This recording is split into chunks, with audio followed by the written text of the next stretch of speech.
كريمة الشاعر الكبير أستاذ عبد الله الغازي والدكتور أحمد سقط، ونرحب بالسادة الحضور جميعا. هنقول حاجة بمناسبة إن إحنا جعانين يعني. بنقول هات الأكل وجبنا يا صاحب عزومتنا، فسنرتاح الليلة من طعمية الليلة.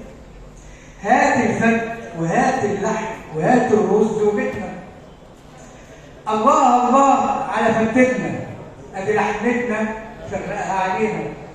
شيل السلطات من قدامنا لا تعطلنا وتعود ليالينا. ونقولنا كمان ابعد يا جعان ابعد يا جعان ابعد يا جعان.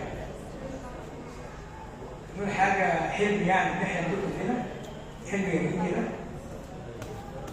بحلم لو عاد الاسلام يحكم من تاني ويخلي صحاري الاوطان خضرة وأمان.